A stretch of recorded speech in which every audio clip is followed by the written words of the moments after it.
Ok, estamos gravando, então quero novamente desejar boa noite a todos e todas, dizer que estamos muito, né, enquanto o curso de licenciatura em Educação Física, na modalidade à distância, recebendo hoje o professor Gabriel, né, está recebendo os nossos alunos, curso, tutoras, e também, né, alunos, professores, né, amigos que não são do curso, né, e vieram também prestigiar a fala do professor Gabriel. Então, de antemão, Gabriel, gostaria de agradecer o teu aceite, né, de estar compartilhando os teus conhecimentos aqui conosco, né, daquilo que tu já vem pesquisando já há um bom tempo, né, quem se conhece, já viu você pesquisando essa temática da juventude, né? Então, o professor Gabriel já tem uma caminhada aí de anos, né? Estudando a temática da juventude e é sobre isso que ele vai conversar conosco nesta noite.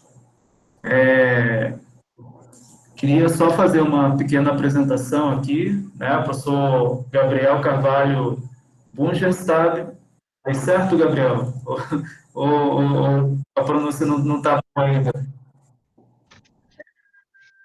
Cara, todo mundo me pergunta, eu não sei responder se está certo ou não. Para mim está tudo certo. Bungestab, tanto faz. O professor Gabriel, ele é doutor em Sociologia pela Universidade Federal de Goiás, é mestre em Educação Física pela Universidade Federal do Espírito Santo, graduado em Educação Física por esta mesma universidade, tem experiência na área de Sociologia, Educação e Educação Física, e atualmente ele é professor efetivo do curso de Educação Física da Universidade Estadual de Goiás. Né? Como eu falei, ele tem uma produção aí já expressiva, né, na área da juventude, né, tendo publicado artigos, livros, também na área da epistemologia, né, se der tempo aí para falar de uma palhinha, né, está nos seus textos também, essa palavra aí que talvez para alguns seja que tal de epistemologia é essa? Mas o professor Gabriel, ele respeito muito enquanto, né, pesquisador da nossa área, né, para mim é um dos pesquisadores dessa nova geração que tem despontado com ideias muito boas, né. Então, feitas as apresentações, tá, professor Gabriel, agradeço mais uma vez, né, e passo a fala para você agora, né, a gente tem aí a meia hora de exposição e na sequência a gente abre para as perguntas, para discussão, debate, enfim. Bom, primeiro, viu, Vitor? Eu agradeço suas palavras. Você foi muito generoso comigo, eu acho, né? Acho que isso se deve à nossa relação também pessoal, né? Que começou no ambiente acadêmico e a gente acabou virando amigo, né? Compartilhando alguns momentos interessantes e bacanas. Então, agradeço aí a apresentação, a fala, né?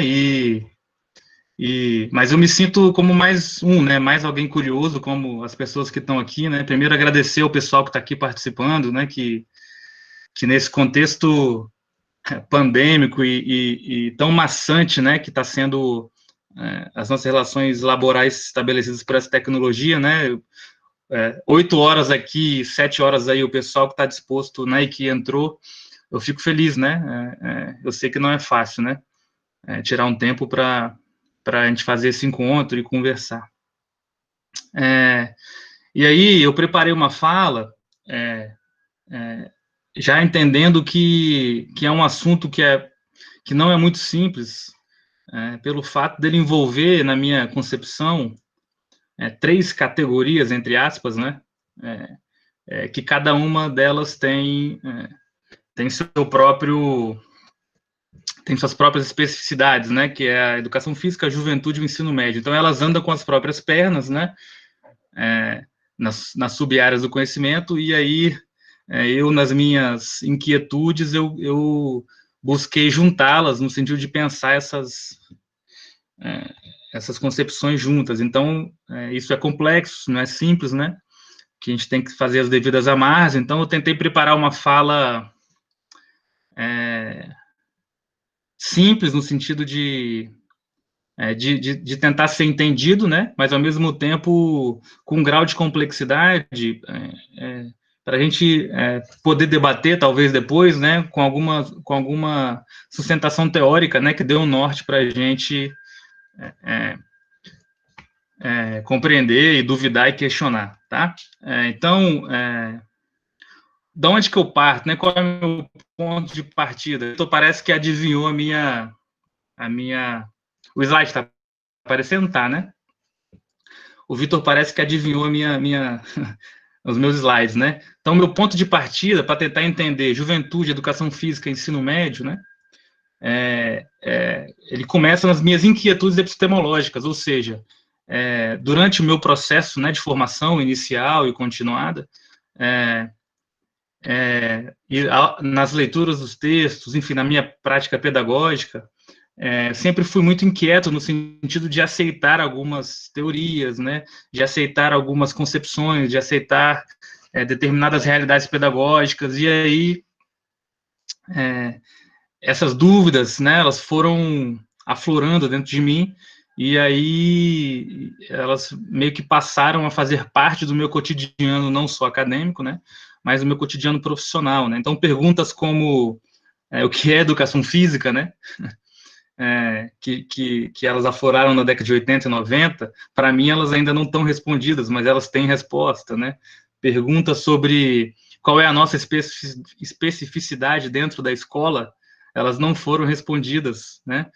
Qual o melhor método de ensino dentro da escola, elas não foram respondidas, né? Então, essas inquietudes, que eu chamo de inquietudes epistemológicas, né? Mas também podem ser gnesiológicas, ontológicas, né? Dependendo da palavra que a gente escolhe, elas fazem parte de mim, porque elas não me deixam me contentar com aquilo que eu recebo, né?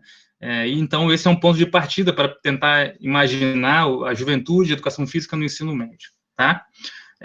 Um outro ponto de partida que eu acho interessante para falar para vocês, nesse pontapé, é entender que o ensino médio no Brasil, ele é um desdobramento histórico, né? Ou seja, ele faz parte de um processo histórico que é recente, né? E que tem as suas especificidades em relação à educação básica no resto do globo, né? Vamos chamar assim. E aí também eu vou falar um pouco sobre isso daqui a pouco, né? Mas é bom a gente entender isso, né? Que o ensino médio no Brasil ele é um prolongamento, ele tem um prolongamento histórico, né? Para a gente entender como o processo se dá hoje, né? Visto isso, a educação física ela também é um desdobramento histórico, né? A educação física, como nós conhecemos aqui no Brasil, ou eu diria mais, né? Assim como o professor Vitor, eu também tive a oportunidade de poder fazer pós-graduação em outras universidades do Brasil, em trabalhar em uma outra universidade, né? Que não aquela que eu fui formado. A gente percebe que a educação física nas regiões, né? Elas têm determinantes que variam, né? Apesar da educação física a gente saber que ela tem uma verdade, vou chamar assim, daqui a pouco eu vou voltar nisso. Mas, de qualquer maneira, é um desdobramento histórico, né? A educação física brasileira, por exemplo, ela tem um desdobramento histórico, né? E na escola também, tá? Então, esse também é outro ponto de partida. E, por fim, o ponto de partida, que é muito atual, é o nosso cenário político, né? Então, o cenário político que a gente vive, eu não digo só o cenário político desses últimos 2 anos, né? Eu estou me referindo ao cenário político, talvez, da última década, né? É um cenário político que também nos ajuda muito a compreender, nos oferece algumas chaves de leitura para tentar entender a presença da educação física no ensino médio e a relação que isso estabelece com a juventude, ok? Então, visto isso, eu separei uma fala aqui hoje em 3 momentos, tá? E eu acho que, na minha cabeça, pelo menos, isso vai ser mais didático, tá? Então, no primeiro momento, eu vou falar um pouco sobre o ensino médio. No segundo momento, eu vou falar um pouco sobre a juventude. E no terceiro momento eu vou falar um pouco sobre a educação física e relacionar a educação física com o ensino médio, com a juventude, tá? Para ver se a gente consegue ter uma linha de raciocínio e entender bem, não o que eu vou dizer, né, mas entender bem o contexto, o debate, tá? Aí eu já aproveito para avisar uma outra coisa, que isso é da minha identidade, vamos dizer assim. Para mim não faz sentido, né, a gente conversar sem eu provocá-los, né? Então a minha fala ela é provocativa também, no sentido de fazer com que a gente pense por outros vieses, né? Então vou ficar muito feliz se algum de vocês se sentir provocados pela minha fala, né? Isso para mim vai ser bom, porque isso faz a gente pensar em outros caminhos, né? E aí isso pode também dar alguma margem para um debate que nós vamos fazer ainda hoje, tá? Então, o primeiro momento que eu acho que a gente tem que entender Vitinho, eu tenho até 8h40, 8h50? Acho que por aí, até mais. Tá. Um primeiro momento que eu acho que a gente tem que entender são os movimentos, e aí eu falo no movimento, quando eu digo movimento, eu estou dizendo movimento teórico, tá? Que engloba, então, as pesquisas majoritariamente europeias e o movimento teórico brasileiro, bem?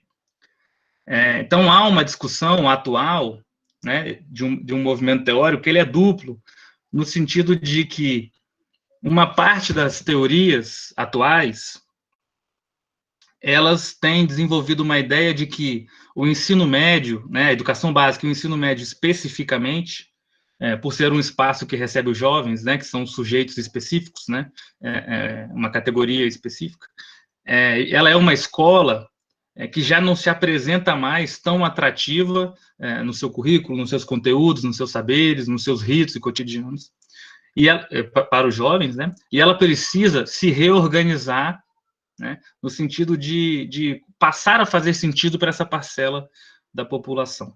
Então, citei alguns teóricos aí embaixo, que eles defendem essa ideia, né, de que é uma escola que ela é do passado, né, e ela recebe jovens do presente, e isso cria o que o Bauman, que é um dos autores que estão citados aí, chama de descompasso, né? Então, isso de certa forma, e vai criando rupturas entre o público, que precisa frequentar esse espaço, e a escola, que não consegue dialogar, que não consegue entender os jovens que estão nesse lugar. Esse é um primeiro movimento, e esse movimento, grosso modo, ele defende que a escola precisa, alguns autores defendem isso mais radicalmente, né, que a escola, inclusive, precisa se desinstitucionalizar, como é o caso do francês François Dubé, e de um outro francês chamado Michel Maffezoli, e outros não, outros vão dizer que a escola precisa se reorganizar, né, precisa lidar com as lógicas dos saberes de uma nova maneira, precisa reconfigurar o modo que ela trabalha com seus saberes. O que esses autores têm em comum, né? Eles têm em comum a crítica à escola, a educação básica, o ensino médio, como esse espaço que, entre aspas, né, ele parou no tempo, ele ainda quer ser o mesmo espaço que ele era 50 anos atrás com a juventude atual. Então, veja, esse é um discurso, no meu ponto de vista, muito sedutor, né? E ele é muito sedutor ao ponto de que a gente tende a concordar com ele quando a gente se depara, né? E aí alguns autores no Brasil passaram também a concordar com essa ideia e defender eu coloco desinstitucionalização entre aspas, né? Depois a gente pode discutir que sociologicamente é quase que impossível você desinstitucionalizar uma instituição, né? Mas eles passam a concordar que, né, que a escola precisa se reinventar, se reorganizar, se reconfigurar, tá? Diante dessa juventude. Por outro lado, existem alguns autores, e são os clássicos, né, que veem problemas entre a escola, né, e eu estou me referindo ao ensino médio especificamente, com a juventude, com os alunos, né, só que eles não defendem a desinstitucionalização, né, eles apontam os problemas, né. Para mim, um autor clássico que aponta um problema nessa relação e que se estende para fora da escola e que fala sobre juventude é o próprio Bourdieu, né? O Pierre Bourdieu, né? Quando ele quando ele, lá em 1960, ele fala da escola como espaço de reprodução, e desde então ele foi desenvolvendo, ou seja, ele aponta a escola, aponta uma crítica, uma ruptura, né, diz que há um problema, só que não entra na onda, vamos dizer assim, desses autores que acham que a escola deveria deixar de existir ou virar outra coisa, tá? E aí, as pessoas gostam muito de classificação, né? Então, para ficar mais legível, os autores que defendem que a escola precisa desinstitucionalizar geralmente são os pós-modernos, né? São os autores que se auto-intitulam pós-modernos. Eu não sou um pesquisador, se é que eu posso me considerar um pesquisador, que gosta de classificação, tá? Então, mas as pessoas utilizam classificação, então elas acabam classificando desse modo, bem?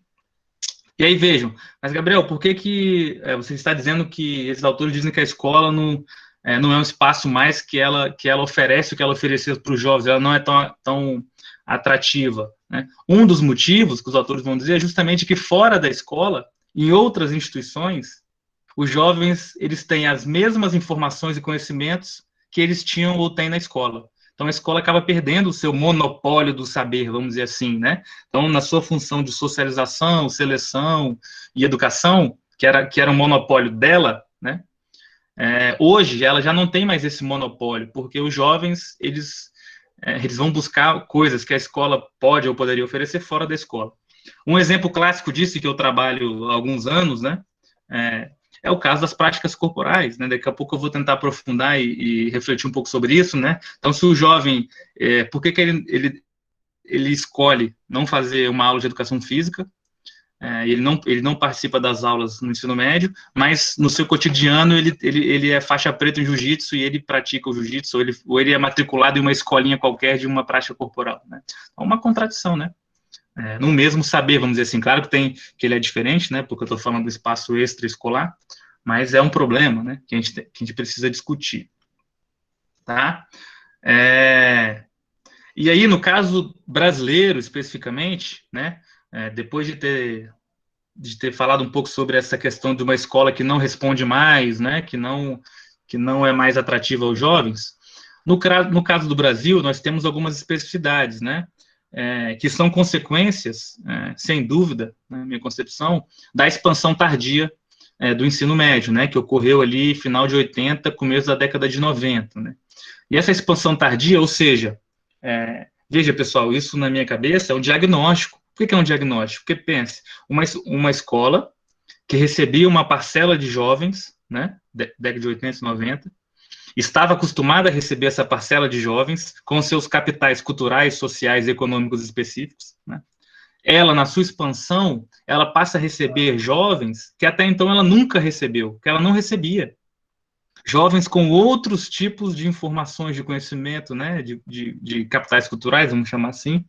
E isso, sem dúvida, isso cria um problema para a escola, porque ela passa a ter que trabalhar, vamos chamar assim, com os sujeitos que ela não estava acostumada a trabalhar, né? E aí isso cria, na minha cabeça, assim, na minha concepção e pelas leituras que eu fiz e que eu faço, 3 problemas, no caso brasileiro especificamente. Primeiro, várias identidades do ensino médio que passam a entrar em disputa, tá? E claro, é uma disputa política também, né? Ou seja, o ensino médio ele é propedêutico, ele vai formar os alunos para o vestibular, para entrar na universidade, ou ele é um ensino médio técnico, né? Ele vai formar para um labor técnico, né? Ou ele é um ensino médio para o mercado de trabalho. Então, assim, essas identidades que muito se discute sobre qual é a função do ensino médio, né? Ou é politécnico, ou é ensino médio integral, né? Essas disputas que eu chamo, né, dessas identidades do ensino médio, elas surgem pós-década de 90, né? E isso até hoje, nós vemos aí no currículo, BNCC, enfim, isso até hoje é motivo de disputa, né? Que tipo de ensino médio vai ser ofertado para os jovens, né? E aí, veja, eu estou falando de Goiânia, mas eu sou de Vitória. Vocês estão no Amazonas, alguns de vocês, né? Alguns no interior, outros no centro, outros na capital, né? Que tipo de escola cada espaço desse tem, né? A mesma escola para cada espaço, com a mesma identidade ou não? Então, isso são motivos de debates e motivos de disputas, né? Políticas, sobretudo. O outro problema que a expansão tardia, na minha visão, acarretou para o ensino médio brasileiro especificamente, é um debate entre o que é ser jovem e o que é ser aluno, né? Então, algumas pesquisas vão dizer que o jovem, ao entrar no ensino médio, esse jovem da expansão tardia, né, não que já estava acostumado, não aquele que a família já estava acostumada a ir para a escola, né, aquele que entrou agora, ele, de certo modo, quando vai entrar na escola, ele acaba despindo da sua roupagem de jovem, ou seja, das suas identidades, né, e vestindo uma roupagem de aluno, né, para poder se adequar nesse contexto. E essas pesquisas vão dizer que isso é um problema, né, porque você tira do jovem aquilo que ele tem, né, de concepção enquanto uma categoria social. Então, essa discussão entre ser jovem e ser aluno é uma discussão que ela surge a partir dessa expansão tardia. Eu vou dar um exemplo, assim, bem básico, né?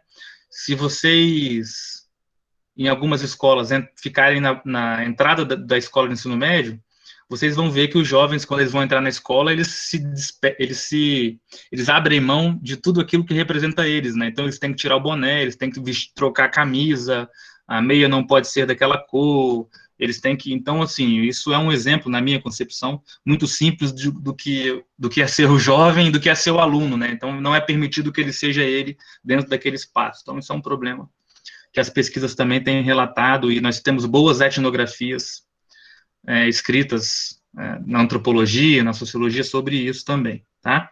E um terceiro problema, que é esse que eu tenho falado, né, e que me parece que a sociologia da educação, de modo geral, as pesquisas da educação investem muito nisso, é essa dicotomia entre uma instituição que prepara o jovem para o futuro. Então, veja que interessante, uma instituição que ela tem suas raízes no passado, a sua estrutura é uma estrutura do passado, né? Os seus ritos são do passado, suas regras são do passado, o modo que ela transmite o saber é do passado, é o mesmo de 50 anos atrás. As pesquisas estão dizendo, né? E ela tem uma promessa, que é uma promessa de futuro, né? De cumpra essas regras, seja desse jeito, seja esse aluno, né? Se esforce dessa maneira, que você, no futuro, vai ser recompensado, né? Uma lógica que beira, sem dúvida, a questão meritocrática, né? Só que essa escola, ela encontra o jovem do presente, um jovem que já não aceita mais, vamos dizer assim, essas promessas de futuro, porque o futuro é inseguro, né? E aí, claro que quem está falando disso não sou eu, né? São os autores que defendem essa corrente, né? Então, se o futuro é inseguro, se nós não sabemos se vamos ter emprego, se vamos conseguir entrar na universidade, e se mesmo com o diploma, né? Dependendo do diploma, o peso vai ser diferente de cada diploma, né? Por que eu vou acreditar nessa instituição, né? Então, isso cria mais uma tensão, e me parece que, no caso brasileiro, isso tem sido vigente, vamos chamar assim, né? Tá? Então, isso é um primeiro momento, uma primeira discussão que eu queria mostrar para vocês. E aí, dito isso, né, todos esses problemas, uma pergunta que se faz, eu fiz no texto, o professor Vitor deve ter repassado para vocês, que é isso, né? Isso é suficiente para a gente definir ou estabelecer que há uma crise entre a escola, a educação básica e o ensino médio, e a juventude? Nós vivemos um período de crise entre essa instituição e esses jovens. Alguns autores vão defender que sim, né? E já escreveram sobre isso. Outros autores vão dizer que não, que são problemas que acontecem e que vão continuar acontecendo, né? E que vão ser resolvidos. O problema todo nisso é que, como eu disse, nós vivemos um cenário político, social, cultural e econômico, e nós precisamos pensar com o pé no chão. Se vocês forem olhar as reformas políticas aí que aconteceram nos últimos anos, a justificativa dessas reformas foi que há uma crise, né? Inclusive, a justificativa, basta vocês olharem fala de alguns senadores e deputados, né? A justificativa foi que os teóricos, com estudos vastos e profundos, denunciaram essa crise. E, então, já que tem uma crise, né, precisa ter mudança. Só que nós bem sabemos, né, que inclusive quem nos ajuda a isso é a vertente marxista, que muitas vezes uma crise é usada no sistema capitalista para fazer com que a coisa continue andando do mesmo jeito, né? para fazer com que os dominantes se mantenham no poder, né? E me parece que essa crise anunciada no ensino médio, diante dos jovens, né, que está tudo errado, que nós não conseguimos mais formar o jovem, isso tudo que eu apresentei, a resposta dela foi cruel com os jovens, né?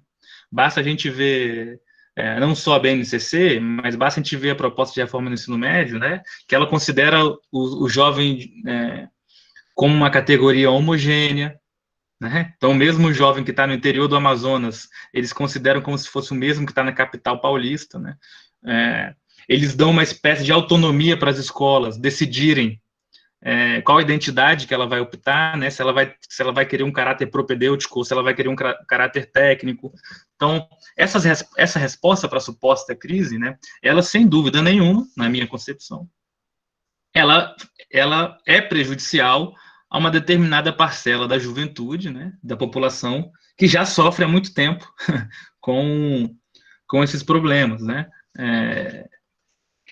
E eu estou dizendo isso por quê? Porque isso me impacta muito, porque isso tem a ver com a responsabilidade de quem escreve, né?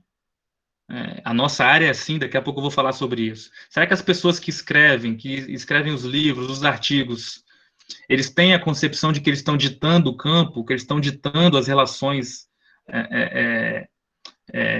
práticas mesmo, né? Eles ditam, porque nos documentos legais, né, infelizmente, as pessoas não vão lá pedir para o professor dar a opinião dele, né? Eles vão lá na universidade ver quem está na universidade e está dizendo sobre isso. Então, isso é um problema. Eu estou apresentando, daqui a pouco eu vou tentar voltar para a gente colocar a educação física nisso, tá bom?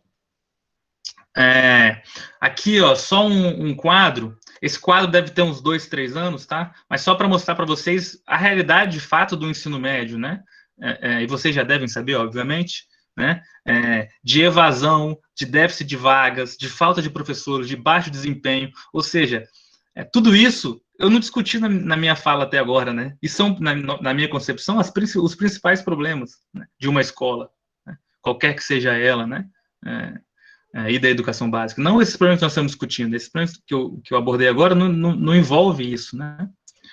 Ou seja, se houvesse alguma crise, ela estaria aqui, vamos dizer, né? E não nessas construções que eu falei agora há pouco, tá? Então, esse é um primeiro momento que eu queria apresentar para vocês, que vamos dizer assim, um panorama sobre o ensino médio, tá? Os problemas que as pesquisas europeias trazem, que influencia, de certo modo, as pesquisas brasileiras. Claro, não todos os autores, alguns autores, né? Mas que, de certa forma, eles dão margem para algumas decisões políticas e pedagógicas lá dentro da escola. O segundo momento é pensar a juventude, tá? Que eu acho que é fundamental, e, para mim, na minha concepção, enquanto alguém que trabalha na licenciatura também, e que já trabalhou no ensino médio, na escola, enfim, eu acho que a educação física, de modo geral, ela não dá muita importância no entendimento sobre a juventude. Assim como nós damos, por exemplo, quando vocês vão fazer alguma disciplina ou alguma coisa envolvendo educação infantil, né? A necessidade de entender a criança, como a criança pensa e etc. A educação física ela ainda não se atentou o quão importante é compreender o que é o jovem, que jovem nós estamos falando, né? Então, nós achamos, na minha concepção, que uma das metodologias da década de 90 vai dar conta de fazer o jovem apreender alguma prática corporal ou algum esporte, né? E aí a gente desconsidera uma parte que na minha concepção sociológica é importantíssima, né? Quem são os sujeitos jovens, tá? Então, por isso que o segundo momento eu gostaria de apresentar, óbvio, isso serve para discutir o ensino médio, mas também para a educação física.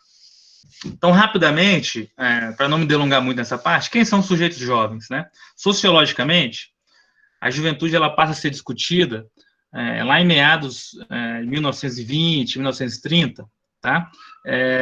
Numa ideia de que a juventude, o jovem, né, seria uma fase da vida transitória, bem, entre a infância e os adultos, tá certo? E essa fase da vida, ela tem, e essa corrente geracional, né, então a juventude passa a ser uma geração, ela tem duas coisas que, na minha visão, são muito importantes e que elas vigoram até hoje. Primeira, então, se a juventude é uma fase da vida, essas teorias, né, de acordo com a realidade do momento, imagino eu, elas acreditavam que, então, uma fase da vida perigosa, propícia a fazer com que esses sujeitos contraíssem alguns males, né, sociais, econômicos. Então, uma fase da vida perigosa a tal ponto precisa da mão do Estado para proteger essa parcela, bem? E aí é nesse ponto que nascem as escolas, né, algumas regras, algumas leis, para quê? Para proteger, para cuidar dessa parcela de sujeitos, para que eles se transformem em adultos, e aí é uma perspectiva bem durkheimiana mesmo, né, no começo, bem funcionalista, né, eu chamo de funcionalista, né, com bases na sociologia do Durkheim, para preparar o jovem para ser um adulto tal qual os adultos já são, né? Então, essa corrente geracional, ela tem essas duas características importantíssimas, né, na minha visão, que eu acho que vale a pena destacar. A primeira é entender que existem instituições, Estado, a família, a escola, né, que estão ali para auxiliar o jovem mesmo, né, nesse momento, e que, além disso, as instituições também trabalham no sentido de inculcar valores, ideias, normas e morais, para fazer com que essa juventude prossiga, entre aspas, tá, ordeira. Mas, ao mesmo tempo que isso acontece, a juventude também, segundo um outro sociólogo chamado Karl Mannheim, alemão também, ele vai dizer que essa fase da vida também é uma fase propícia para que o jovem decida o que ele não quer fazer, o que ele não quer repetir, reproduzir daquilo que os adultos da geração anterior fizeram, né? O que ele quer deixar para trás e o que, de novo, ele quer ter. Então, a corrente geracional, ela trabalha mais nessa perspectiva, de modo bem geral, tá, gente? Depois a gente pode debater um pouco mais. Uma outra perspectiva sociológica, para pensar a juventude, é a corrente classista. Discordando da corrente geracional, só um segundo, a corrente classista, ela acha que a juventude, ela não é simplesmente, ou ela não pode ser determinada por uma faixa etária, por uma fase da vida, né? Que ela agora, ela precisa ser levada em consideração algumas características sociais e econômicas. Obviamente, essa corrente, ela tem base marxista, né? Então, eles vão dizer, olha, de acordo com a classe social que o sujeito está inserido, ele pode ser considerado jovem ou não, né? Isso influencia no seu ser jovem, né? Que também é uma perspectiva interessante. Os maiores expoentes dessa perspectiva, que nasceu lá na escola de Birmingham, na Inglaterra, né, que tem um viés marxista, é um autor inglês chamado Paul Willis, né, onde ele vai entender que ele vai escrever um livro, né, e ele vai dizer que uma parcela da juventude que frequentava uma determinada escola era de uma classe trabalhadora. Então, eles não viam na escola um espaço que poderia auxiliá-los, ajudá-los, né, tanto no sentido econômico como no sentido intelectual, porque eles estavam atrelados a uma ideia de trabalho, que fazia parte do cotidiano deles, da classe deles, né. Então, é diferente, obviamente, dessa ideia de juventude geracional, tá? O que nós temos hoje, basicamente, é uma ideia de juventude que é mais pensada como uma categoria social. E aí, a juventude enquanto categoria social, um sociólogo brasileiro chamado Luiz Antônio Grupo, ele vai dizer que a juventude não pode ser jamais uma mistificação ideológica, né? Ou seja, a juventude não pode ser aquilo que nós achamos que ela é, né? Mas sim, a gente tem que olhar a juventude na sua realidade social, ou seja, então a juventude é uma realidade social. Se ela é uma realidade social, ela é uma fase da vida, é uma etapa da vida, assim como também ela tá intrinsecamente relacionada com as características sociais, econômicas e culturais na qual o contexto de cada jovem, de cada grupo juvenil, está inserido, né? Então, veja que hoje nós temos uma ideia de juventude que ela é muito mais ampla, ela é muito mais complexa, né? E muito mais, vamos dizer assim, heterogênea do que aquela ideia anterior, né, como a geracional e a classista, mais homogênea, de que, é esse jovem ou esse tipo de jovem, né? E aí, como eu disse, me parece que as políticas atuais, do governo brasileiro, eles pensam que a juventude é uma parcela homogênea, né? Que os jovens são iguais em qualquer lugar do Brasil, né? Eles desconsideram os determinantes sociais, econômicos e culturais na qual as diferentes juventudes convivem, tá? E aí é muito interessante pensar isso, né? Porque se a gente for ainda recorrer ao imaginário social, no imaginário social nós temos uma ideia de juventude como fase da vida, né? Inclusive uma fase da vida perigosa, né? E aí, claro, eu não quero me delongar muito, mas assim, 2 exemplos. Ao mesmo tempo que para uma parcela da juventude, a juventude é uma fase da vida perigosa, ou seja, vamos ficar atento a esse jovem que ele pode facilmente transgredir alguma regra e precisamos puni-lo, né? Para uma outra parcela da juventude, que também é uma fase da vida, quando ele transgride alguma regra e ao invés de puni-lo, o discurso é, não, ele é só um jovem, vamos pegar leve com ele está aprendendo, né? E aí nós sabemos que nós sabemos que isso tem nome, cor, né, endereço, né? Então é um discurso bem contraditório, que sem dúvida nenhuma ele ajuda a aprofundar algumas desigualdades que nós já enfrentamos no Brasil, tá? Depois eu queria fazer um comentário, o Vitor, você me lembra, se der tempo, mais para frente, sobre como que... O que eu estou querendo dizer aqui para você, que isso também é provocativo. A política, o cenário político, as disputas políticas e teóricas, intelectuais, elas não são feitas ao bel prazer, né? Quando há um posicionamento, me parece que ele é um posicionamento que tem consequência, as pessoas sabem que tem consequência.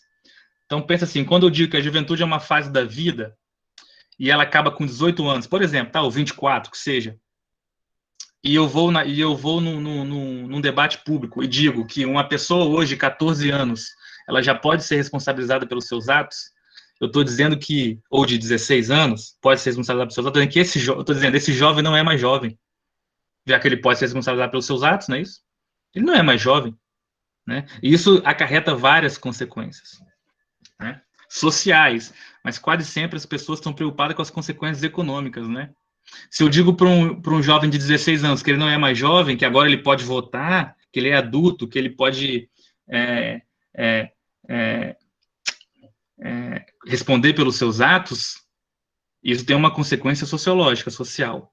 Mas isso tem uma consequência econômica, né? Que com certeza é o motor das consequências políticas, que maravilha, se com 16 anos ele já é adulto, ele pode responder pelos seus, a gente chama de inimputável, né? Ele pode responder pelos seus atos, então tudo bem, com 16 anos ele pode ir num posto comprar uma cerveja, beber, né? Ele pode tirar a carteira de motorista, né? Uma menina pode se prostituir se ela tiver precisando de dinheiro. Então, veja, as consequências políticas, né, dessas decisões que começam no âmbito intelectual, sobretudo, elas são drásticas, se a gente considera como elas vão se apresentando, né, mas isso nós não discutimos, né? O que nós discutimos é que, viu lá, pena de morte, etc., esses debates que nós temos visto aí ultimamente, bem? Mas isso é só um parênteses, tá, gente? Eu só quis mostrar, tentar mostrar como que, de acordo com cada visão sobre o que é ser jovem juventude, tem consequências, bem?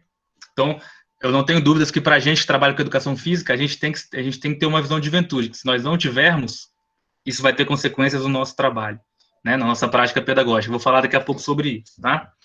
Vou terminar, viu, Vitor? Você me dá mais 10 minutos. Passei um pouquinho. Então, veja, pessoal, só para mostrar para vocês, eu fiz uma pesquisa, o Vitor deve ter enviado esse texto, foi publicado esse ano. Peguei algumas revistas aí no cenário brasileiro, que tem ampla circulação, enfim, que são reconhecidas, e fui ver quais eram os artigos que discutiam sobre juventude, né?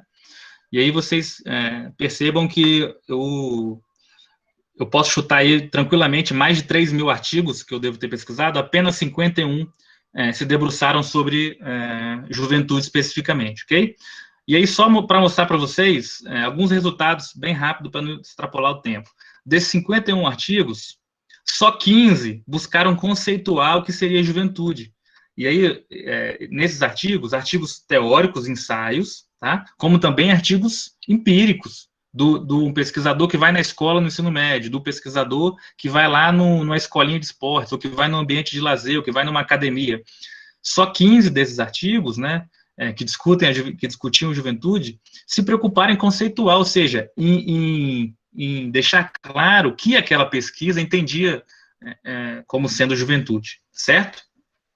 E aí eu faço duas perguntas, então. Se o número é muito pequeno, aí, claro, nós já temos uma produção baixíssima sobre juventude na educação física. Isso demonstra para mim que o campo da educação física brasileiro, ele não acha importante pesquisar essa categoria, né? Visto o número, né?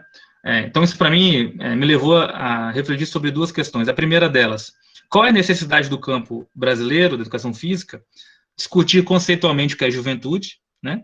E a segunda, quais são os impactos da não sinalização sobre o que seria juventude?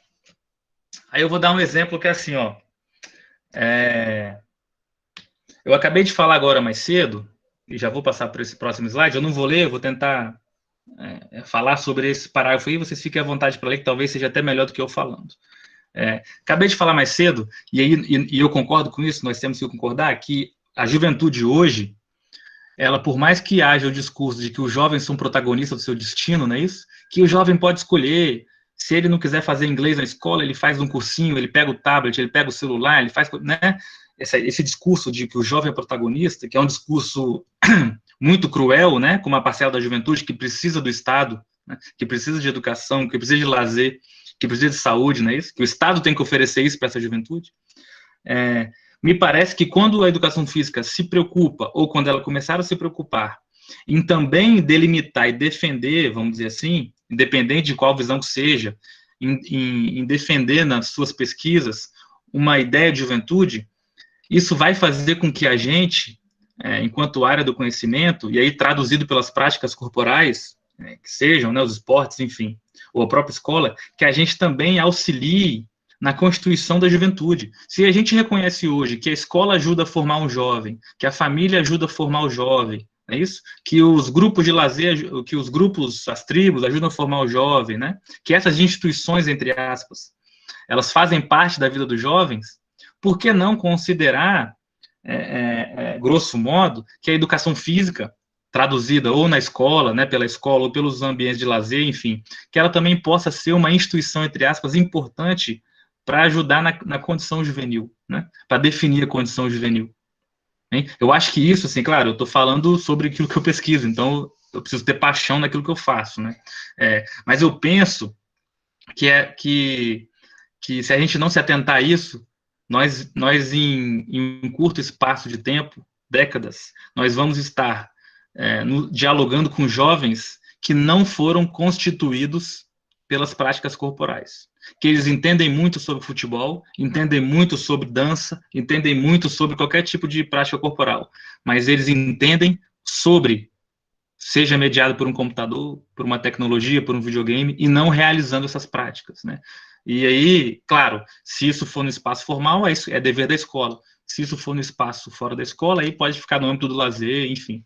Mas eu penso que nós temos que nos atentarmos a isso para poder justificar, de algum modo, que é fundamental que um jovem, na sua transição para adulto, ou para o resto da sua vida, fora da escola, que ele tenha dentro dele, internalizado nele, as práticas corporais, que ele seja um sujeito que conviva com as práticas corporais, né? E não alguém que não tem relação nenhuma com as práticas corporais. Então, eu penso que talvez a nossa principal importância, dentro e fora da escola, nesse contexto atual, seja mostrar para o jovem que é possível ele incorporar, pelas experiências corporais, internalizar para o resto da vida. Eu vou dar um exemplo de algumas reflexões que eu coloquei aqui para a gente pensar e debater depois, tá? E daqui a pouco eu vou falar, vou tentar seguir a ordem. A primeira delas essa relação entre as práticas corporais e a juventude, ela é uma relação que ela também é desigual, tudo bem? Porque alguns jovens não têm o movimento como algo que constitui suas juventudes. Entendem isso que eu estou querendo dizer? Eu tenho o movimento como algo que constitui minha juventude.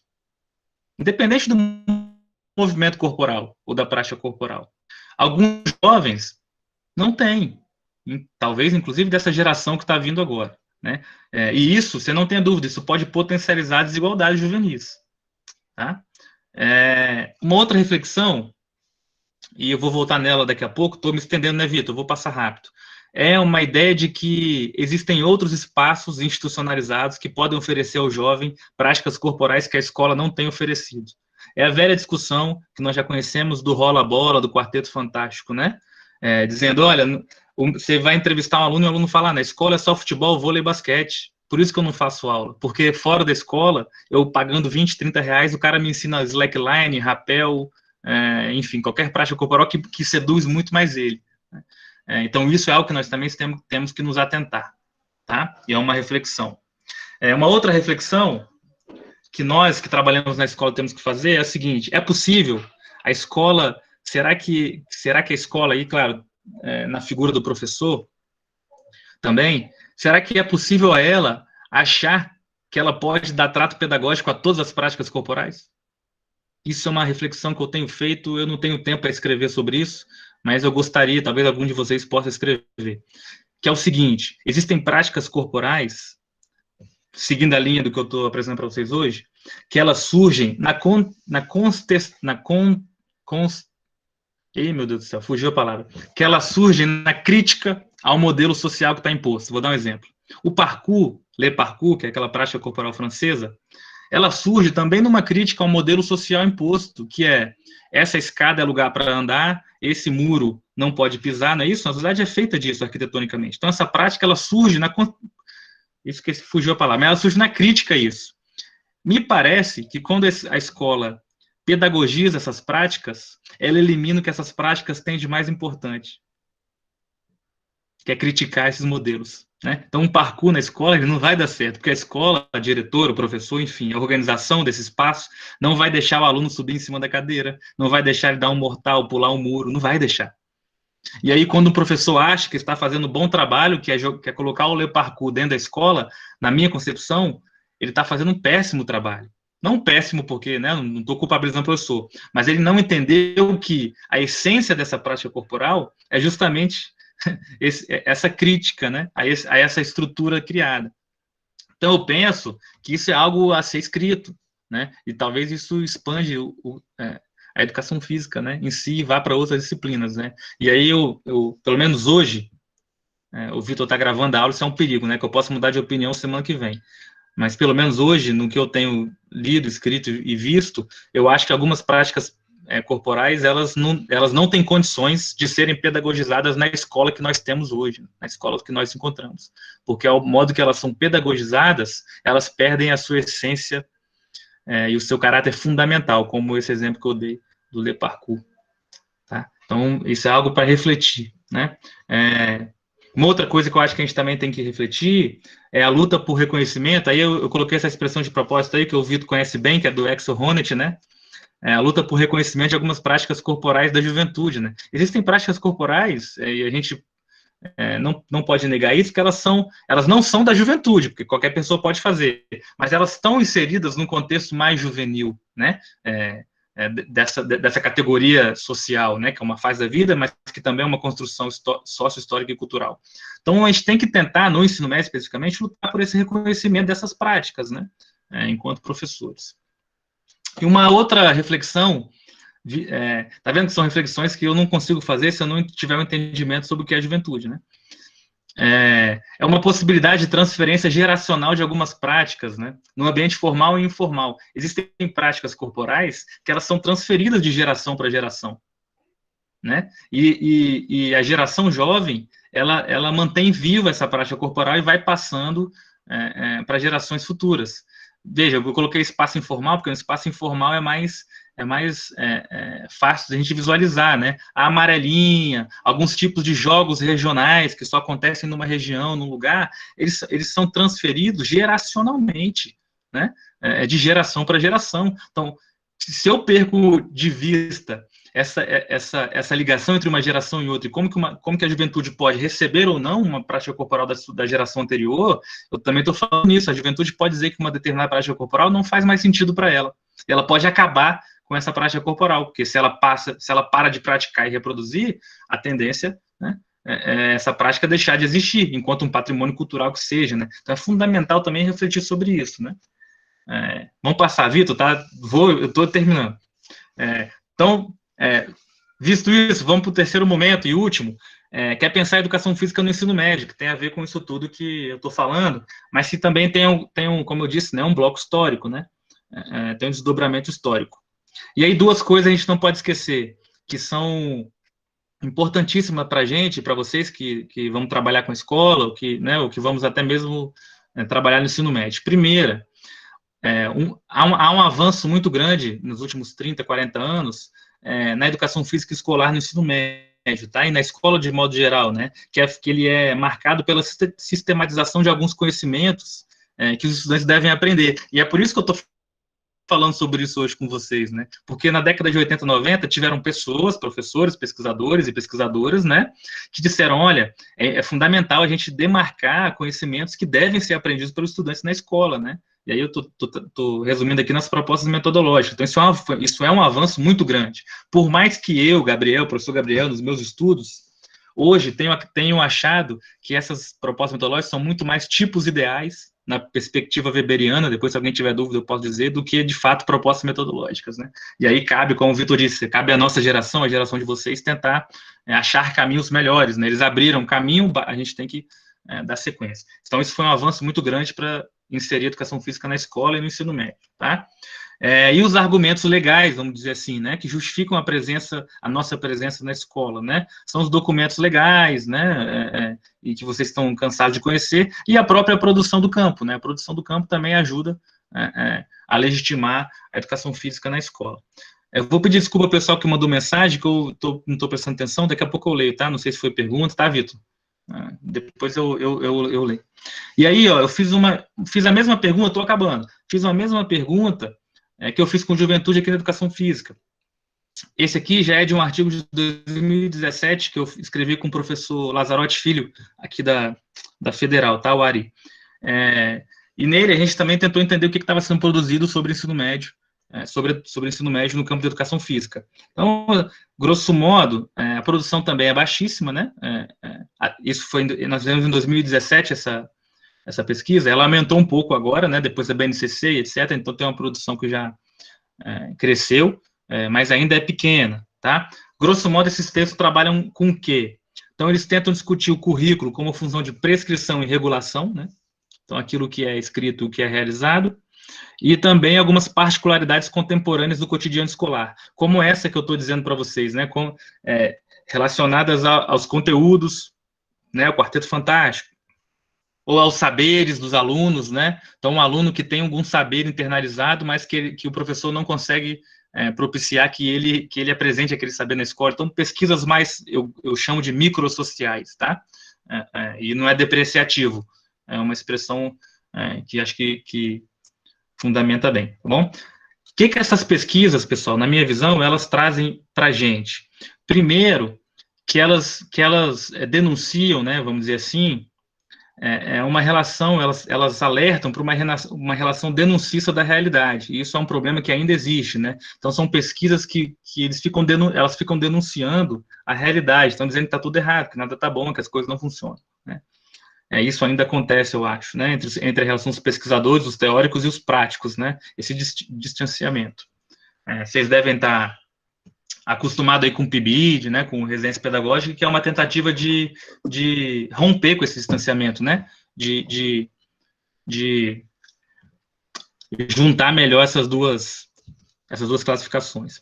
O segundo resultado dessas pesquisas, que também não resolvemos ainda hoje e que precisamos conversar, sim, continuar conversando, é a consideração da educação física no ensino médio como uma disciplina de segunda classe, né, como uma disciplina menos importante, né? Como se a importância se desse, obviamente as pessoas pensam assim, né? Naqueles conteúdos que se for um ensino médio propedêutico, caem no Enem ou não, né? Então, o conhecimento da educação física que está lá na escola, ele é um conhecimento de segunda classe, ele não tem importância, né? Alguns autores, o orientador do Vitor, o Walter Bratt, vai dizer que é um apêndice, né? A educação física é um apêndice, né? Então, se você retira esse apêndice do seu corpo, o corpo continua vivendo normal, né? Por que isso é um problema? Isso é um problema, porque essa afirmação de que nós somos uma espécie de segunda classe por mais que a gente discorde, porque nós sabemos a nossa função pedagógica, etc., ela é uma afirmação que pode ajudar a retirar a gente da escola, né, quanto à disciplina, né, se as pessoas pensam assim, etc. E aí, tem uma saída para isso, na minha concepção, tá? Que é assim, ó, eu vou falar depois, vou deixar para falar nas reflexões que tá lá, tá? Uma saída minha, tá? Um outro problema dessas pesquisas é a falta de sentido, tá? Os estudantes, as pesquisas têm dito que eles têm dificuldade em dizer o que eles aprendem nas aulas, né? Eles têm muita dificuldade em dizer o que eles aprendem, seja no cunho tático, técnico, histórico, social, biológico, tudo isso que envolve a educação física. Então, há uma dificuldade nos estudantes, de modo geral, a compreenderem o que eles aprendem na educação física, né? De fato, o que a educação física está ensinando. Então, as pesquisas dizem isso, tá? E uma outra coisa que surge nessas pesquisas é a relação dentro-fora, né? Alunos que eles acabam acreditando que fora da escola os serviços são iguais ou são até melhores. Então, como é uma disciplina que ela não, grosso modo, tá, gente? Ela não vale nota, essas coisas todas que nós já conhecemos no cotidiano, os alunos preferem abdicar, bem? Seja com atestado, né, ou seja com qualquer outro tipo de justificativo. Reflexões. Último slide, Vitor. Essa aqui eu já falei. Essa daqui é uma reflexão que ela é muito importante, eu acho, né? Nós precisamos urgentemente, aí quem fala sobre isso muito bem é o Frigoto, né? Que é um professor brasileiro, que ele vai dizer, a gente precisa entender até que ponto nós estamos oferecendo conhecimento, até que ponto a informação e até que ponto a desinformação. Desinformação eu que acrescentei, tá? Não foi o Frigoto. O Frigoto trabalha com a ideia de conhecimento e informação. Então, quando eu acabei de dizer para vocês que o aluno diz para mim que fora da escola ele faz a prática, talvez fora da escola ele está tendo acesso à informação, né? E não ao conhecimento. Porque o conhecimento talvez está atrelado, e eu acredito nisso, né? Nós acreditamos, ao espaço escolar, formal, né?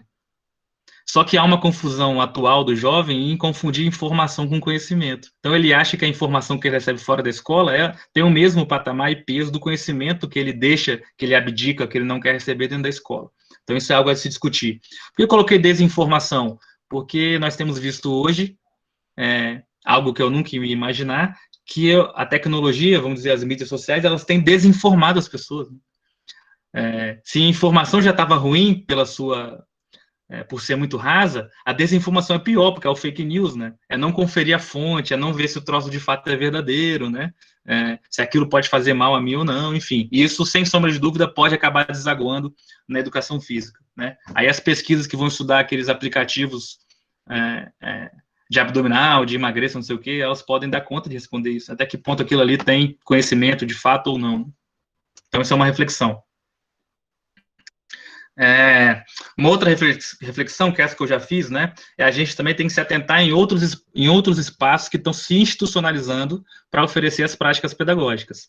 Aí, veja, tenho muitas dúvidas, odiernas ou Jamil, é uma expressão que eu uso contemporânea, atual, tá? Significa atual, as práticas corporais atuais, como essas práticas, por exemplo, esporte de aventura, né, práticas corporais de aventura, tá?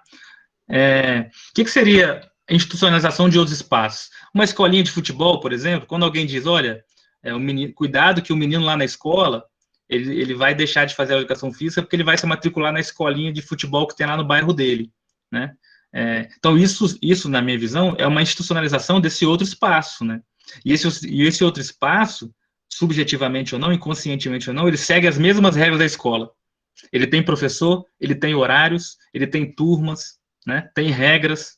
É uma escola que não é a escola, né? Então, isso é algo que a gente também precisa refletir sobre isso, né? Eu não tenho resposta, é um diagnóstico. Uma outra reflexão, e a penúltima, né? De fato, nós somos o apêndice no ensino médio, né? Nós somos essa segunda classe, né? Temos esse entendimento, né? E o que fazer para resolver, né? E aí eu tenho uma saída, na minha concepção, e vocês podem não gostar, e não tem problema nenhum, tá? A gente está aqui para discordar. Eu tenho visto e pensado, ainda não tenho escrito, quer dizer, escrevi, talvez, em algum momento ou outro, que o nosso grande problema é que nós estamos na escola, nós estamos na academia, tá? Na universidade e na escola, na educação básica, invadindo as especificidades de outras disciplinas, né? Então, por que nós fazemos isso? Porque, como a gente reconhece que somos uma disciplina de segunda classe, a gente acha que o conhecimento não está no corpo, não está no movimento, não está na prática, o conhecimento está na linguagem, no falado, no escrito. Aí o professor, ele vai lá para o quadro e quer dar aula de educação física no quadro. Então ele quer falar sobre a sociologia do esporte, que seja, né, sobre as relações de preconceito no esporte, enfim. Ele quer fazer uma aula teórica sobre isso, porque ele se sente importante, porque isso é o conhecimento. Os alunos vão dizer para ele que isso é aula de fato, né? E aí, então a gente invade uma especificidade que seria da sociologia. E talvez o mesmo fazemos quando é algo envolvendo o corpo, né? A gente vai lá para o quadro e invade a especificidade da biologia. E eu tenho visto isso com muita preocupação, porque eu acho que o modo que a educação física opera, que é a prática, o movimento, né, ele também é conhecimento. Tudo bem, a sociedade, na sua maioria, ela não vai concordar com isso, porque elas acham que o conhecimento é falado, né, mas o conhecimento também é internalizado, né, pelo corpo, né. Então, eu penso que quando a gente vai invadindo a especificidade de outras disciplinas, a gente vai perdendo aquilo que nos diferencia e nos dá importância dentro do contexto escolar, né, que é trabalhar com esse movimento, né, que o conhecimento também ele é feito pelo movimento, né? Mas eu já sei onde é que isso está, eu já sei onde é que está o problema nisso, na minha visão. Para mim, o problema nisso está na universidade, né? Está na universidade, porque a gente tem universidades que, às vezes, parece que são muito mais cursos de pedagogia do que de educação física, né? Porque esse movimento também acontece na universidade. Né? A gente vai lá na especificidade da pedagogia e não consegue voltar. A gente vai na sociologia e não consegue voltar. E aí você acaba saindo um aluno da graduação em educação física, que o diploma dele está em educação física, mas ele é muito mais sociólogo do que da educação física, ele é muito mais pedagogo do que professor de educação física. Porque a gente vai invadindo as especificidades, isso foi bom, só que nós vamos fazer o retorno, né? O caminho de volta é fundamental, porque nós temos a nossa especificidade, né? E aí talvez a luta pelo reconhecimento, né, ela faça sentido aí, entender que essa é a nossa especificidade, que essas outras elas nos ajudam, né? Mas que a gente volte para aquilo que de fato é a nossa função social, vou chamar assim, né? E por isso que isso é uma reflexão também epistemológica, né? Para terminar, eu só queria deixar essa frase aqui, que está lá no artigo, um dos artigos que eu acho que o Vitor indicou para vocês, né? Aí eu vou ler, tá? Só para terminar, que diz assim: a educação física precisa brigar para não ser reduzida a espaços e tempos específicos dentro da escola, como quadras e pátios. Essa disciplina precisa gerar impactos no currículo do ensino médio, deixando de ser um apêndice para acrescentar de fato na formação do jovem. Para tal, a leitura dos professores deve levar em consideração a realidade dos jovens estudantes, fazendo deles interlocutores do processo. Isso significa reconhecer a juventude nas suas múltiplas dimensões, na busca de contribuir na construção das condições juvenis. Nesse sentido, talvez em um futuro próximo poderemos afirmar que a educação física faz juventudes, né? Então, é uma reflexão que eu fiz aí num desses artigos aí que eu escrevi, e que eu acho que vale a pena, né, pensar e discutir. Valeu? Vitor, desculpa, eu passei bem mais do que o combinado, né? Agradeço a paciência de vocês, terem ficado me ouvindo aí e me visto. Obrigado, viu? Ok, Gabriel. Precisa se desculpar, não. A gente sabe que, nesses momentos, o tempo é sempre o nosso inimigo, né? O conteúdo, ele é muito bom. O pessoal estava comentando aqui no chat. Vamos lá, então. Vamos para a conversa agora, tá? Se tu quiser tirar a tua apresentação, Gabriel, para a gente Tá. conseguirmos nos ver melhor aqui, né? Na hora do... Não dá bem para falar que é uma mesa redonda, né? Porque está todo mundo quadrado aqui na minha frente, né? Mas vamos lá. Já chegaram algumas perguntas aqui no chat, né? Mas eu gostaria de deixar quem colocou a pergunta poder conversar contigo, né? Para não ficar só eu e você falando, né? A Patrícia, como a primeira questão aqui, então, Patrícia, pode fazer diretamente ao professor Gabriel.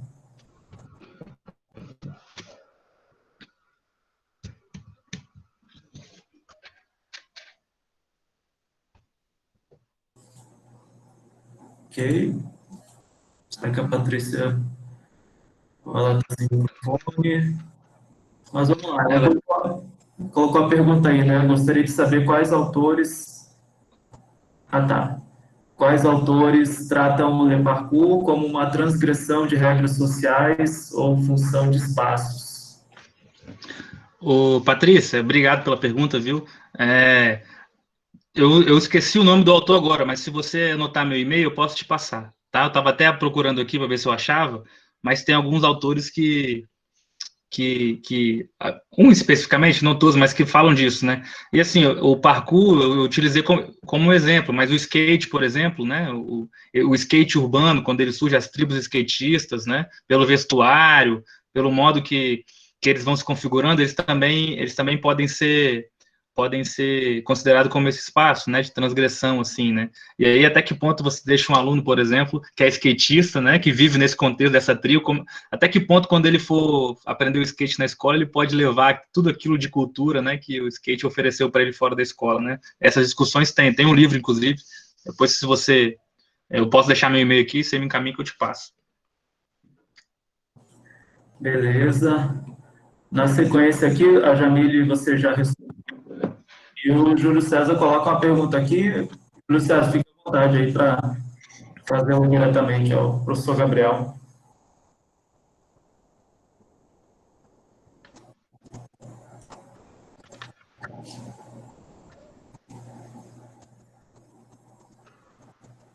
Tranquilo.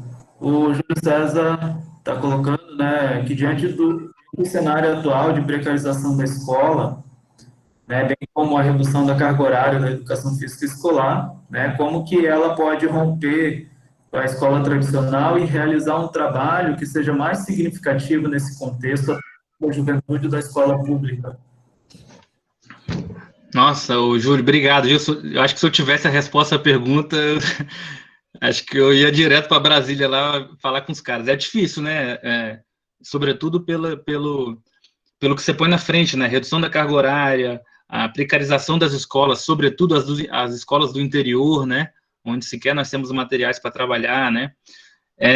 Eu acho, assim, isso uma tentativa, inclusive, que eu já fiz, né, com alguns alunos no PIBID, tentar mostrar para essa juventude que existe, que as práticas corporais elas existem, né, nas suas configurações, né, os esportes, enfim, todo esse debate do alto rendimento, mas que antes disso, que as práticas corporais, quaisquer que sejam elas, né, tem gente que usa cultura corporal, né, enfim, se for na metodologia, que elas fazem parte da vida dos jovens, né, que os jovens podem interiorizar essas práticas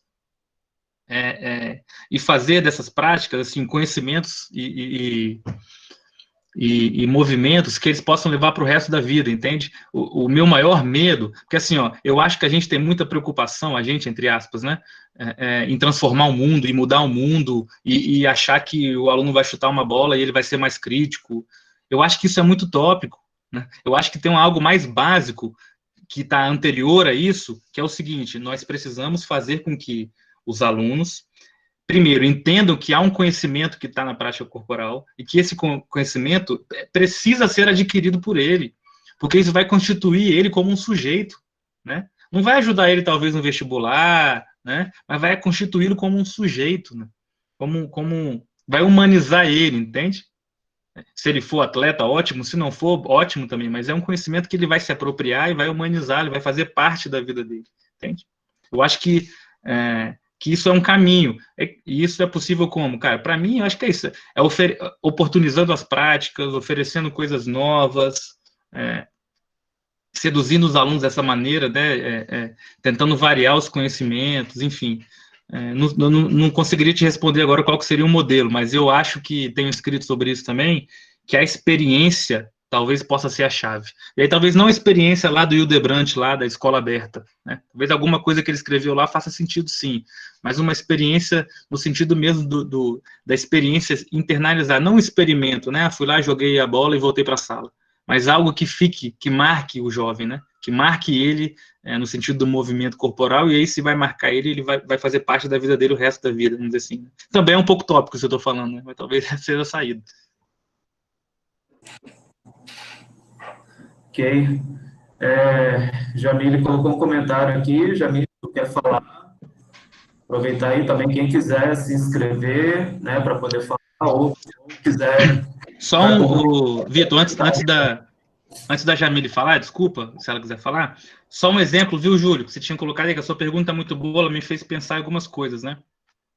É, é, eu orientei PIBID, né, uns anos atrás, e a gente resolveu fazer rapel na escola, justamente com essa concepção de que nós vamos oferecer aos alunos algumas coisas que, de fato, no que tange a prática corporal, sejam experiências marcantes para eles, e que talvez isso faça eles mudarem o olhar sobre o movimento, né? Tá vendo que isso é uma discussão até mais básica, anterior ao método, eu acho, entende? Que a educação física atropelou. Como é que eu vou fazer um aluno transformar a sua vida se ele nem quer correr? Né? Ele precisa querer correr antes, né? Ele precisa querer fazer os movimentos. E aí nós fizemos o rapel na escola, nós colocamos, fizemos as cordas lá, a proteção na caixa d'água das escolas, e os alunos, cada um descia de uma vez, eles nunca tinham feito aquele movimento, né, e aquilo, claro, com a questão, com a escola, com a organização da escola, foi um problema, né, nós tivemos um problema com a diretora, né, mas com os alunos foi maravilhoso, porque a cada aula que acontecia depois, eles estavam abertos à experiência. Eu estou citando o Hildebrand de novo, mas não no sentido do que ele fala, mas eles estavam abertos à experiência corporal, entende? O que eu posso incorporar, professor, dessa vez? E às vezes não era nada muito fantástico, assim, como descer numa caixa d'água. Às vezes era um handball, só que ele já estava aberto, assim. Eu acho que talvez esse seja um primeiro passo que nós temos que retornar, falando especificamente da juventude, tá? Lá atrás, né? Mas, claro, falando é muito fácil, viu, Júlio? Eu estou numa posição confortável aqui, né?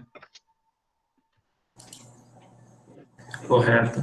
A Jamile também não pode abrir o áudio dela, mas ela está colocando, né, do que tu vinha comentando, Gabriel, né, que quando, né, ela diz assim, eu vejo que quando nos tornamos a aula de educação física já não é mais tão interessante, né, acho que isso tem até a ver um pouco, né, tem um texto que me marcou bastante, eu não lembro mais o nome do autor, mas eu lembro o título até hoje, né, que ele, fazendo referência ao Bauman, né, nas metáforas da solidez e da liquidez, ele fala que existe o jovem da modernidade líquida na escola da modernidade sólida, ou seja, o que você comentou durante a tua fala, né, uma escola que vive do passado, né, estruturada no passado, e esse jovem que é dessa sociedade líquida, né, como diria o Bauman. Né? E é isso, Betinho, assim, ó. E eu sei, tá, gente? Eu brinquei que meu discurso é confortável, mas eu tento fazer a teoria prática de uma maneira dialética, né? E eu sei também, vocês são professores ou vão trabalhar na escola, ou já tiveram experiência, que a realidade é contraditória, né? Então, muitas vezes, quando você quer fazer algo novo, como a Maria colocou, né? Você é impedido, às vezes, pelo próprio aluno, às vezes pela instituição. Eu escrevi um livro, não está aqui. Eu posso... Depois eu vejo, eu escrevi um livro chamado Sobre Juventude e Educação Física. E aí, eu fiz uma pesquisa em várias escolas, depois eu fiz uma pesquisa numa escola, uma etnografia, e aí, Maria, isso que você colocou é fundamental, que é assim, ó, e é interessantíssimo, né? Que exemplifica isso que nós estamos discutindo. Eu fui para uma escola e o professor estava dando basquete. E aí, tinha um grupo de alunos, ensino médio, que eles não estavam fazendo aula, eu fui lá perguntar para eles, né? Por que vocês não estão fazendo aula? Em uníssono, eles responderam assim, professor, nós não fazemos a aula porque a gente se nega a aprender o mais do mesmo. Nós já vimos isso no fundamental, isso é chato, é repetição, então por isso que a gente não faz.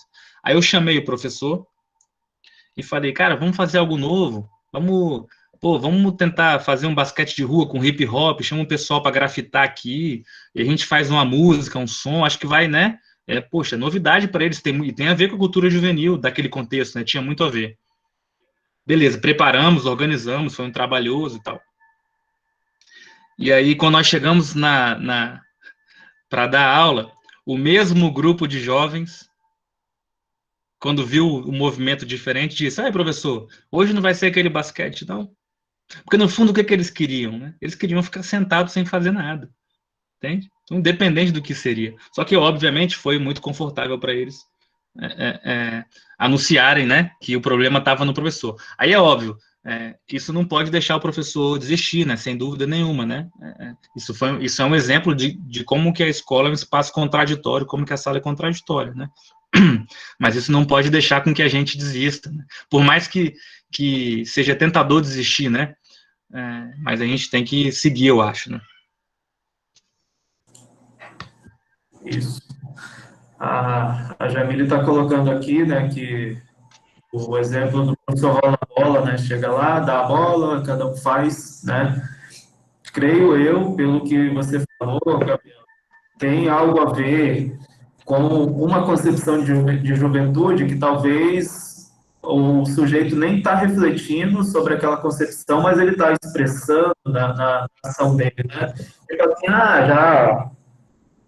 já todo mundo adulto aqui, cada um faz o que quer, né? Deixa para lá, dou a bola, vou fazer minha atividade, quem quer ficar sentado fica, né? Eles já são adultos e devem ter a responsabilidade deles, né? Eu acho que é isso, né? É o cara dizer, você responda pelos seus atos e eu vou fazer aqui. Se você não quiser fazer, né? E não uma lógica mesmo do chão da escola de dizer, olha, e aí, o que nós podemos fazer juntos, né? O que a gente pode fazer para e assim, e é por isso que eu brinquei sério, né? Que as metodologias que a gente vê na graduação, elas são ótimas, mas elas são temporais, né? Elas são temporais, e elas reconhecem isso, e nenhum daquelas pessoas que escreveram aquilo, é, é, eles queriam abraçar a verdade, embora com a verdade embaixo do braço. Eles dizem, nós somos temporais, né? E eu acho que a gente precisa ler com muito cuidado, tentar executar o que for possível, mas também tentar, na medida do permitido para cada contexto, fazer o diferente, né? E adequar, né? Eu estou dizendo isso especificamente quando se trata dos jovens, né? Uma vez eu tive também uma pesquisa que eu fiz, um professor disse que ele não dava capoeira porque ele não dominava capoeira, né? Então por isso que ele não dava. Aí eu falei, nossa, então a gente enquanto professor de educação física, não tão perdido, né? Porque você entra no curso de formação inicial, você domina no máximo 2, 3 práticas, quantas que tem? Tem umas 500, né? Então, se eu não consigo dominar, eu vou só trabalhar com aquilo que eu domino, né? Aí tem um sociólogo canadense chamado... Ai, meu Deus, esqueci o nome. Então, um sociólogo canadense que ele diz isso, né? Dos saberes experienciais. Tardif, Vitor, lembrei. Tardif vai dizer isso, né? Dos saberes experienciais. Mas por que não? E depois ele fez isso, diagnosticar se não tem algum aluno que domina essa prática e ele possa te ajudar. Não vai dar aula no seu lugar, é óbvio que não. Mas ele possa te ajudar de alguma maneira, né, a trabalhar com conteúdo. Então, são coisas que são... eu digo que elas estão no contexto micro, né? E aí é só o nosso processo reflexivo, não no sentido do Donald Schoen, mas no sentido do Giddens, né? Só o nosso processo reflexivo que vai fazer a gente entender, eu acho, assim. Claro, é complexo pra caramba, não tem muito... não tem receita. Mas, para mim, se fosse existir uma receita, a primeira nota seria o que é a juventude. Porque talvez a juventude da onde o Vitor trabalha é diferente da minha, né? Um professor que trabalha numa escola particular de alto nível, com jovens filhos dos dominantes, é diferente de um professor que trabalha na escola pública lá da periferia. Ele tem que ter essa noção. Não que ele vá se render àquela parcela, mas ele tem que ter essa noção. Entende? Para poder operar com esses sujeitos. Correto. A Jamile está perguntando aqui se quando o professor não domina, né, se seria interessante ele chamar alguém que domine, então, para ajudá-lo. Jamile, eu acho que sim, viu? Eu brinco com meus alunos assim, ó. Um dos piores erros, aí já estamos na prática pedagógica, mas é legal falar sobre isso. Um dos piores erros do professor tentar... Porque, é claro, a gente precisa do movimento, não é isso? A gente pode ensinar usando recursos, né? Então, se eu não sei dar um toque no vôlei, se um aluno souber, poxa, ele dá o exemplo, eu explico a teoria, nós sabemos, né? Nós sabemos diagnosticar se o toque foi certo ou errado, não é isso? Mas aí, se eu tenho insegurança na execução, eu deixo alguém fazer para mim, ou eu posso convidar alguém, né? Porque, veja, estamos falando da juventude, se na escola você for fazer algum movimento e errar um movimento, isso pode dar um problema na relação pedagógica com o aluno, né?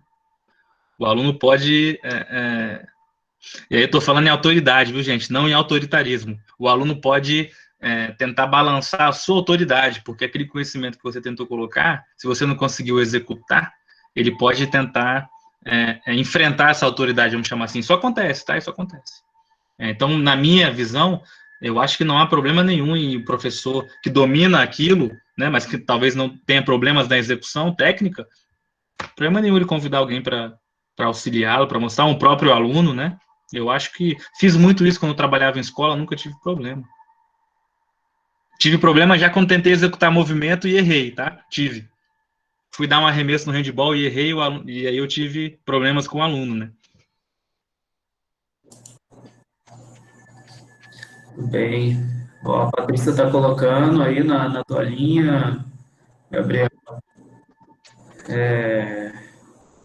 Ricardo, o professor Ricardo, da UFG, está colocando aí que uma chave importante, né, compreender a juventude de cada microgrupo, né, social com seus capitais culturais e simbólicos. Algo, algo bem importante. Eu acho que vai de encontro com que algumas coisas que você falou, né, Gabriel, durante a tua fala. E talvez essa seja a tarefa mais. É por isso que eu disse, né? Isso que o Ricardo falou, é isso, ele está exato. E talvez, poxa, nós somos uma disciplina que tá na escola, né? A gente precisa, no ensino médio, se formos atuar lá, tem que saber disso. A gente precisa entender a juventude. Não dá para chegar lá e oferecer um produto, né? E eu acho que falta isso, pelas experiências que eu tive em universidades com estágio, etc., acho que falta um pouco dessa discussão teórica mesmo sobre o que é juventude, dessa, desse diagnóstico empírico, sabe? Sobre que parcela de juventude é aquela, né? Eu acho que isso talvez seja um primeiro passo para que a prática pedagógica seja eficiente, né? Oportunize conhecimento, é aquilo que eu disse, né? No último slide. Só que isso é difícil, não é fácil, não. Pessoal, não sei se mais alguém tem perguntas aí, comentários, né? Mas eu acho que eu não. Quando eu tenho um amigo assim tão querido igual o Gabriel palestrando, né? Eu não consigo ficar calado por muito tempo, né? Eu queria aproveitar essa amizade que eu tenho com o Gabriel e jogar um pouquinho de lenha na fogueira. Uma coisa que o Gabriel falou aí, né? Se eu conseguir entender bem, quando você comenta da institucionalização de práticas que são práticas que rompem, né, com, com a moral social, você citou o parkour, né? O parkour realmente ele foi feito para quebrar as normas e quando você leva para a escola você está meio que colocando o parkour dentro de certas normas, né? Mas no sentido, por exemplo, de autores que discutem o lazer, né? Lazer enquanto veículo de educação, né? Quando você educa a pessoa para o lazer, no sentido não apenas funcional, né? De passatempo, mas lazer no seu formato crítico e no formato criativo, né? Dele experimentar novas práticas que o permitam extrapolar aquilo para o cotidiano e de alguma forma com essa prática que ele vem a desenvolver, né, tem normas sociais e buscar mudar essas normas, né? Então, como que você vê, né, se o Bauman estivesse aqui conosco, falar que isso é uma ambivalência, né, um mal necessário, né, como que ficaria nesse caso, né? A gente institucionaliza o parkour para ter um limite para isso dentro da escola, né? Ou é totalmente, é muito ruim mesmo colocar práticas desse tipo, né, de forma pedagógica, né? Como que ficaria isso? Vitor, isso aí é uma grande questão, né? O próprio Festenzheim, em alguns dos artigos que ele escreveu aí no nosso campo, ele disse, né, a escola vai sempre tentar reproduzir o mundo e transferir o mundo para dentro dela, mas nunca vai conseguir, né? É impossível, né? E o Charlot também, né, que mora no Brasil, sociólogo, pedagogo, acho que ele está na Federal da Paraíba, né? Ele diz, né, uma das grandes dúvidas dos saberes é essa, né? O professor vai decidir se ele transmite um saber, ou a escola transmite um saber que talvez o aluno não vai se apropriar nunca, não vai ter relação direta fora de lá nunca, ou que vai ser um saber, entre aspas, meia boca, né, vamos dizer assim, né, que vai tirar essas raízes, ou ele vai transmitir isso, né.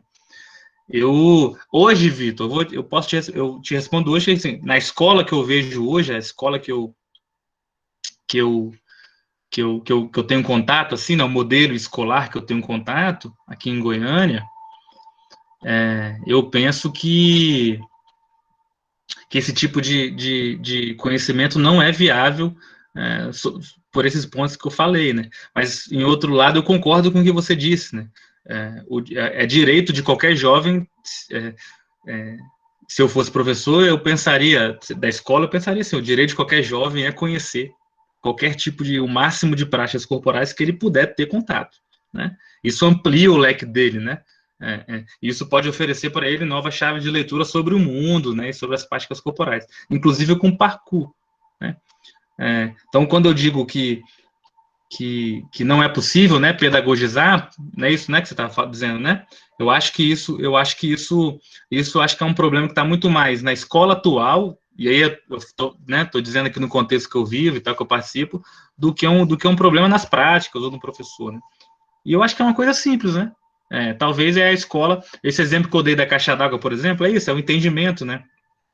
É diferente, né? Transgredir, provavelmente você vai ter, todos nós já tivemos problema, talvez, ou vamos ter, com a capoeira, né, Vitor? Que você domina muito bem, que é vai lá passar uma capoeira Angola numa escola que tem alunos de determinada religião, né? Então, como é que você vai trabalhar com isso, né? Eu acho que no momento atual que nós vivemos é bem difícil, na escola atual é bem difícil, né? E aí, como eu disse, né? Quando se tenta passar, às vezes você está até desvirtuando, isso é uma hipótese, né? Eu não tenho pesquisa sobre isso. Você pode até desvirtuar a própria prática, né? Do modo que ela nasceu, na gênese dela, né? Você transforma ela, e aí eu vou dar um outro exemplo aqui, viu, pessoal? Não tenho resposta, Vitor, para te dar. Nós estamos debatendo, eu também não sei, né? Me lembro de ter visto uma reportagem no Globo Esporte, há alguns anos atrás, sobre as práticas corporais. E aí a Globo fez um alvo, e aí era o cara pulando de uma montanha, ele pulava de uma montanha e ele descia com paraquedas, eu não sei se é o paraquedas ou aquela redinha, né, não sei como é que chama, e tinha que acertar o alvo. Quem pousasse no alvo, né, era o campeão. E aí foi o primeiro, parou longe. Foi o segundo, parou longe. Foi o terceiro, parou longe. Aí foi o quarto, aquela expectativa, né? O cara também parou longe. Aí foram entrevistar o cara. Aí o cara falou assim: olha, o nosso intuito aqui não é pousar nesse alvo, não. A gente sobe aqui e desce porque nós queremos fruição do espaço, nós queremos, né? Nós temos outros princípios. O fato da gente chegar no chão vivo é o que para a gente importa. Então, assim, você veja como há uma contradição entre uma lógica de institucionalização, nesse caso, né, que não é escola, para querer forçar o troço, induzir para uma lógica esportivizante, né, que as práticas corporais alternativas, de modo geral, têm sofrido, e os praticantes e a gênese dessas práticas que resistem, né. Então, acho que nesse contexto, por isso que eu digo que é uma reflexão, né, então temos que pensar muito bem enquanto professores para poder fazer esse trato pedagógico, né, para não tirar a gênese, né, sabendo que a gente está numa instituição que tem essas características, né, mas também para conseguir fazer com que o aluno se aproprie desse conhecimento da melhor maneira possível, respeitando de modo como ele nasceu, né. Eu acho que isso tem a ver um pouco com aquela discussão, né, do lado de 90. Eu critico a técnica, mas não significa que eu sou contra a técnica, né? É uma crítica técnica. Tem a ver um pouco com isso. Correto. Muito bem. Pessoal, aqui, acho que dado o nosso horário, né? Não sei se alguém mais teria uma questão aí, uma pergunta, né? E aí a gente vai encaminhando aqui para o final do nosso encontro, né? Teremos mais alguma pergunta, mais algum comentário?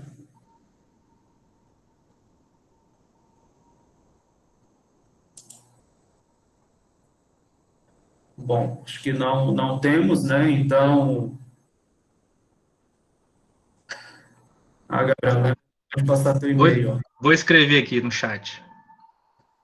Beleza. Então, enquanto isso, né, eu quero fazer as honrarias da casa mais uma vez, né? Agradecendo ao professor Gabriel, né, pela disponibilidade, por ter aceito o nosso convite, né?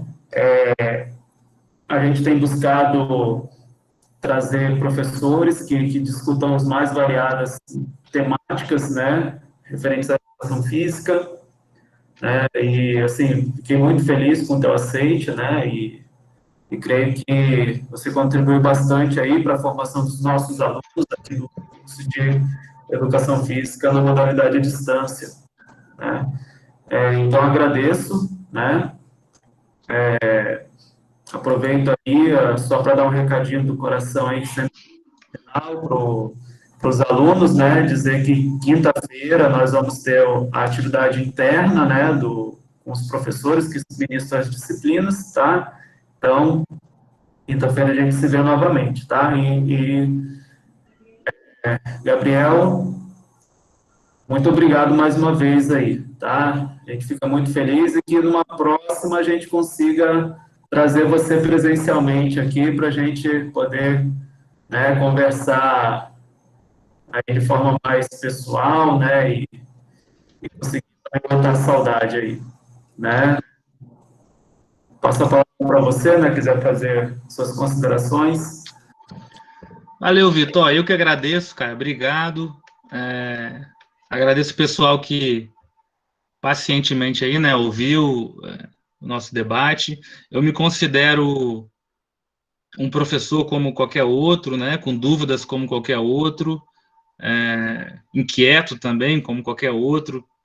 Então, as coisas que eu apresentei aqui, claro que elas fazem muito sentido para mim, né, mas não há problema nenhum em discordâncias, né, em críticas e debate. Eu acho que a gente cresce, né, nesse processo. E o intuito é esse, é provocá-los, né, a gente tentar discutir sobre melhores caminhos e maneiras para que a gente possa de fato encontrar, né, um pouco o rumo da educação física, eu diria, né, enquanto função social e prática pedagógica, né, tentar fazer esse acerto entre teoria e prática. E acho que há muitas questões da década de 80 e 90 que nós estudamos em livros que precisam ser retomadas, né, que precisam ser reavaliadas, né, rediscutidas, né. Acho que o campo só tem a crescer com isso. Então, nesse sentido, eu agradeço o convite, né, para poder falar um pouco sobre essas coisas que eu tenho timidamente aí me debruçado, né? Se alguém tiver alguma dúvida ou alguma pergunta, alguma discordância, eu coloquei e-mail aí no canto, pode entrar em contato que a gente vai discutindo. Beleza. Mais uma vez, assim, muito obrigado de coração, né? Desejo aí que fiquem todos bem aí, tá? Os nossos alunos que nos acompanham até agora, tá? Desejo uma ótima noite, tá? Um ótimo restante de semana, né? E até uma próxima, tá? Um grande abraço e fiquem todos bem. Valeu, tchau, tchau, Vitor, um abraço, gente, obrigado. Tchau.